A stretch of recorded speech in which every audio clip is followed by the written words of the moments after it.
¿Qué tal, muchachos? ¿Cómo están? Bueno, por esta forma vamos a estar subiendo algunos tutoriales y también vamos a estar usando la plataforma de Zoom para podernos ver e interactuar, preguntas y respuestas sobre algunos temas. Bueno, vamos a empezar. Esta clase es de circuito eléctrico básico. Ustedes, como son de la especialidad de electrónica y computación, pues se les va a hacer muy fácil, ¿verdad? Por eso se llama básico. Okay. Entonces empezamos. Bueno, ¿cuál es el propósito de esta clase? Bueno, que ustedes sean capaces de identificar los componentes y de identificar conexiones que presentan algunos circuitos eléctricos. Bueno, en el caso de ustedes, pues en las computadoras, en las tabletas, eh, este, desde mi perspectiva, que ustedes puedan identificar las conexiones residenciales. Bueno, el contenido pues son elementos, tenemos los elementos básicos de un circuito, los tipos de circuitos, simbologías, tenemos los materiales más comunes en una instalación y algunos diagramas que vamos a ver al final.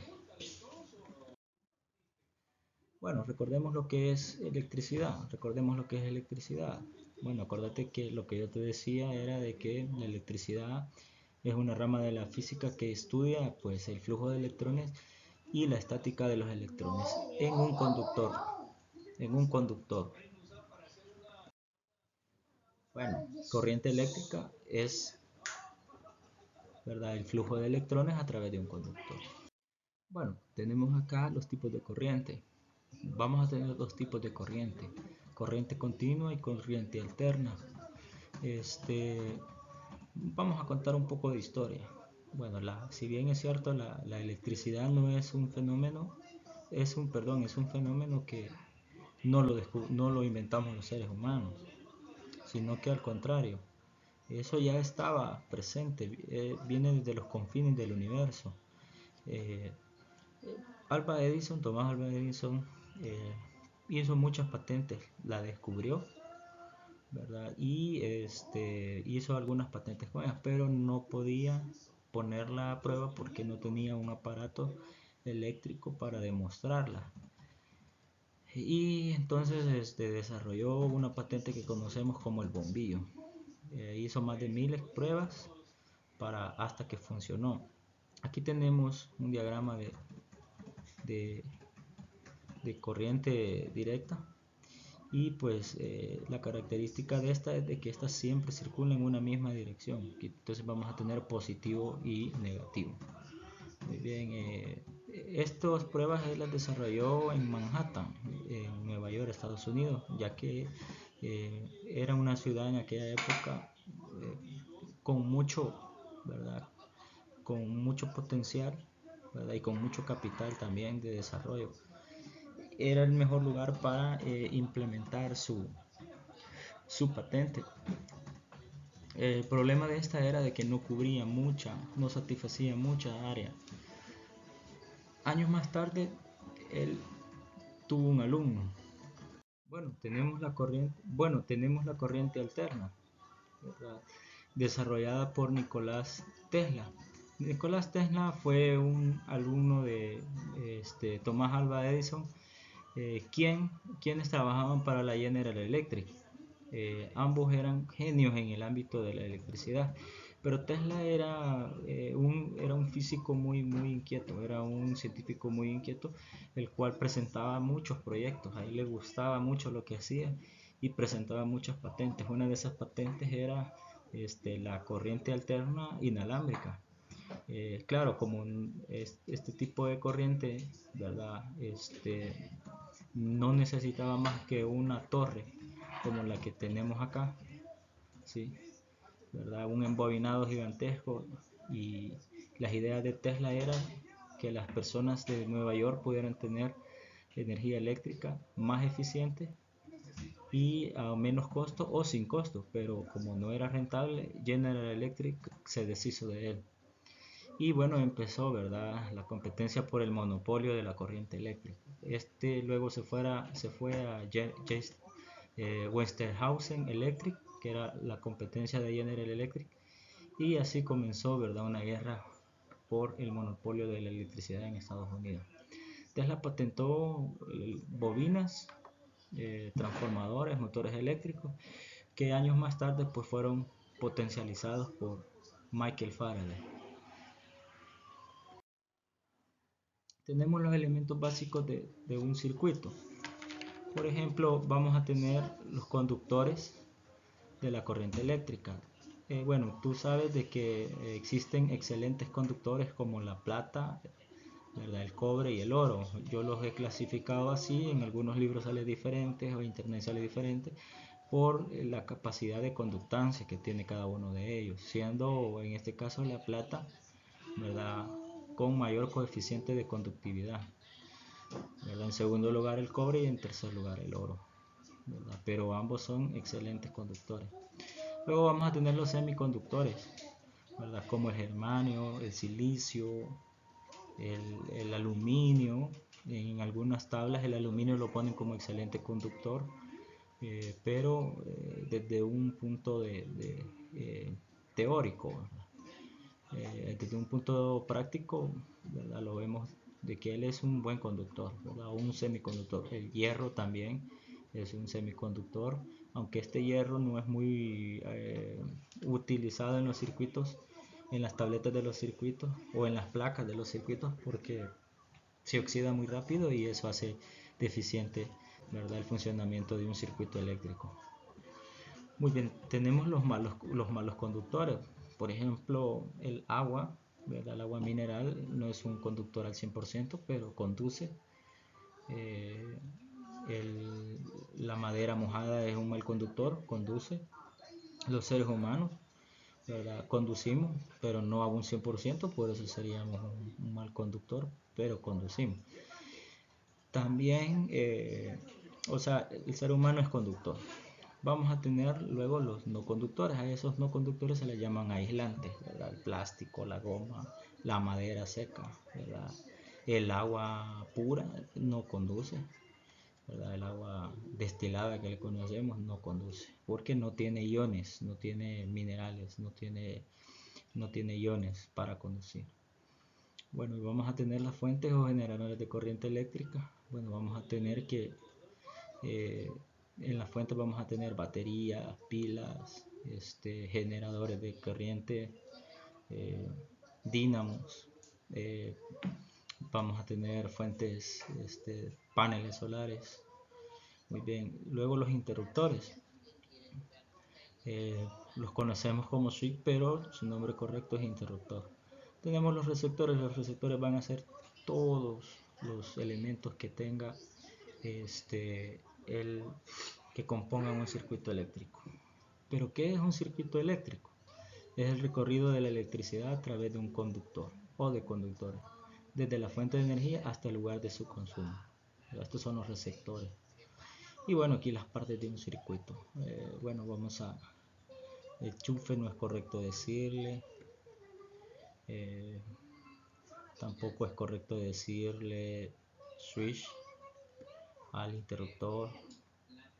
Ya dijimos que enchufe no, apagador sí. Ya. Entonces, continuamos. Bueno, acá tenemos un esquema, un resumen, ¿verdad? Tenemos los generadores, vamos a tener la pila, vamos a tener la batería. ¿Cuál es la diferencia entre ambos? Bueno, la diferencia entre ambos es de que, por ejemplo,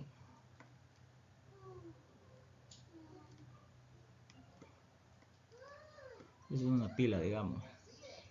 Dentro de ella solo hay una celda, sea esta de carbón o de litio. Y aquí lo que hay es fíjate bien, una reacción química, ¿verdad? Una reacción química. Bueno, no lo puedo escribir acá. Una reacción química que te genera energía. Cuando esa energía se acaba, entonces la batería ya no funciona, perdón, la pila ya no funciona. Ahora veamos la diferencia entre la batería. Vamos a suponer que esta caja de acá es una batería de carro. Estos son sus postes de plomo y dentro de ella tiene estas celdas. Ok, vamos a hacerle 4 celdas. Ok, y con verde le vamos a poner eso que lo estamos dibujando con verde, es el ácido muriático o ácido clorhídrico. Este es plomo. ¿Sí? Okay. Las celdas y los postes son plomo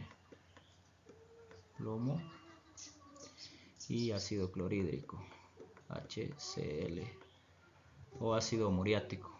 Ok, entonces esos se combinan, mira, y hacen una reacción. Entonces al combinarse el plomo con el ácido, volvemos a volverlo a hacer acá, vamos a hacer mejor. El plomo con el ácido clorhídrico o ácido muriático van a formar, fíjate bien, sí, van a formar, sí,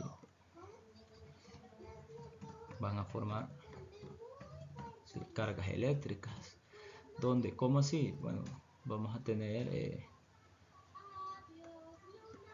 electrones, van a liberar electrones, pero fíjate bien, la parte, vamos a tener la parte del ánodo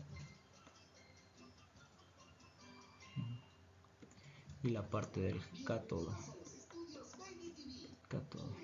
Okay. Y ahí, ¿verdad?, los protones buscan su lado y los neutrones buscan su lado. ¿Sí? Entonces así funciona, es la diferencia. O sea, la diferencia es que esta tiene más pilas, más celdas y son recargables, ¿verdad? La igualdad es que ambas son químicas, que van de la energía química a la energía eléctrica, transforman la energía química en energía eléctrica. Y esa es la diferencia, que la batería tiene más pilas, más celdas. La pila solo tiene una y la otra es que la batería se puede cargar. Ok. Tenemos los generadores magnéticos. Bueno, ahí en ese caso es por ejemplo, una planta eléctrica o un dínamo. Digamos que tiene una polea y esa polea, bueno, va a ser movida por unas astas. Esta asta, ok, ella tiene en su centro un imán y alrededor del imán va a venir una bobina. Esta es la forma básica. Esta bobina, fíjate bien, cuando esto se mueva mecánicamente va a crear un campo magnético. Bueno, el imán tiene un campo magnético y va a crear un flujo de electrones a través del alambre conductor de la bobina y va a formar corriente, ¿verdad? Va a formar corriente. Entonces una energía mecánica se convierte en un generador eléctrico, en un dínamo o en una planta eléctrica. Un movimiento mecánico transforma la energía mecánica en energía eléctrica a través de campos magnéticos y campos eléctricos, ¿verdad? Ahora las células solares, bueno, esos son los paneles. Sí, los paneles no son, digamos, tan fáciles de hacer empíricamente, porque son cristales, hay que formar los cristales, ¿verdad? Son iones y esos cristales tienen la capacidad de absorber la radiación de la luz y hacer la reubicación de sus ánodos y sus cátodos, ¿verdad? Ok, entonces, bueno, aquí tenemos algunos ejemplos de circuitos sencillos. Este es un circuito sencillo, simple, porque no tiene interruptor. Este ya es un circuito en serie, ¿verdad? En serie, este sería un circuito también, bueno, este sería el circuito en paralelo con el voltímetro aquí, sí, pero las dos resistencias están en serie. Y aquí pues tenemos un circuito en serie, pero de corriente, este de corriente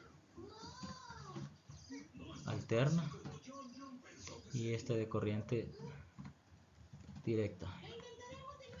Ese es el símbolo de la directa, más y menos, eso. Ok.